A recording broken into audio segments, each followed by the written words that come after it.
Hello everyone, आज के इस वीडियो में सामान्य हिंदी कक्षा 12 के तहत काव्य खंड में अयोध्या सिंह उपाध्याय हरिओर जी का लिखा पवन दूतिका का सेकंड पार्ट हमको देखना है। पहले पार्ट में हमने 6 पद की व्याख्या देख लिया था, अब आगे देखते हैं। इसमें राधा जी पवन को अपना दूत बनाकर श्री कृष्ण के पास भेज रही हैं कि वह जा करके उनके सारे दुखों को सुना दें कि उनके विरह में राधा बहुत दुखी हैं। कहती हैं कि लज्जाशीला पथिक महिला जो कहीं दृष्टि आए, हे पवन, जब तुम श्री कृष्ण के पास जा रही हो तो रास्ते में अगर तुम्हें कोई लज्जाशील स्त्री दिखती है तो होने देना विकृत वसना तो न तू सुंदरी को, तो तुम थोड़ा सा धीमी गति से बहना ताकि उस सुंदरी अर्थात महिला को लज्जा भंग न हो, अर्थात उसके कपड़े अस्त व्यस्त न हो सके। जो थोड़ी भी श्रमित वह हो गोद ले श्रांति खोना। और हे पवन, यदि वह महिला तुम्हें श्रमिक दिखती हो, थकी हुई दिखती हो, तो तुम उसे अपनी गोद में ले लेना और उसके थकान को मिटा देना।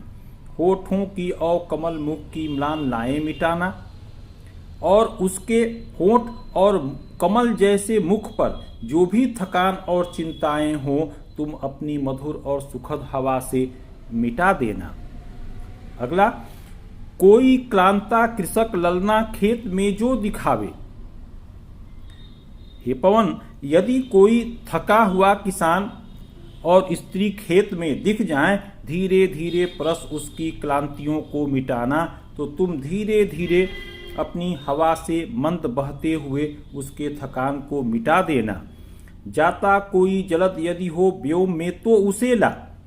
और यदि किसान खेत में काम कर रहे हों और तुम्हें आकाश में कोई बादल दिख जाए, उसका खंड दिख जाए, तो उसे ले आना, छाया द्वारा सुखित करना तप्त भूतांगना को, और उस बादल की छाया से किसान को और गर्म हो रही धरती माँ को तुम सुखित करना, उनको थोड़ा सा आराम पहुंचाना।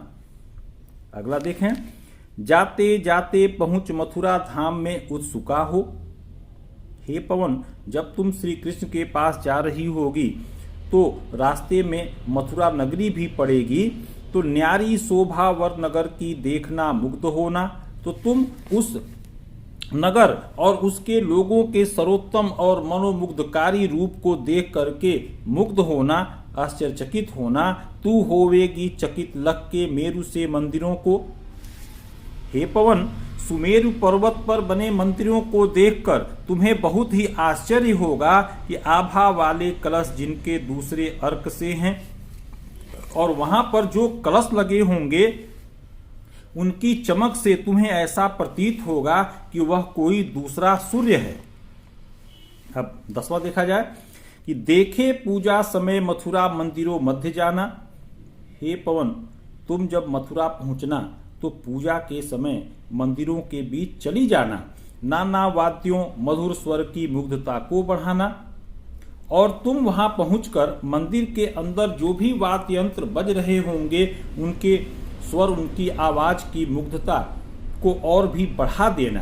कीमा लेके रुचिर तरुके शब्दकारी फलों को, कीमा मीन्स अथवा, या हे पवन, तुम अपने पसंद के एक वृक्ष का चयन करना और शब्द रूपी फलों को ग्रहण कर लेना, धीरे धीरे मधुर रव से मुग्ध हो बजाना, और तुम बहुत ही धीमे धीमे मधुरता के साथ, मधुर ध्वनि के साथ मुग्ध हो करके उन वाद्ययंत्रों को बजाना।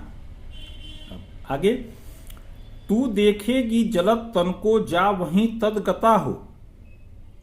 हे पवन, तुम्हें वहां पर मेघ जैसे शरीर वाले तन में होकर व्यक्तियों को देखोगे, होंगे लोने नयन उनके ज्योति उत्तीर्णकारी, और उनके नयन और उनके सलोने, लोने मीन्स सलोने, उनके सलोने नयन से प्रकाश बिखर रहा होगा। मुद्रा होगी वरवदन की मूर्ति सी सौम्यता की, और उनके सुंदर मुख की मुद्रा ऐसी लगती होगी जैसे कि एक मूर्ति के समान सौम्यता है, उस पर कहीं चंचलता दुख का भाव नहीं होगा।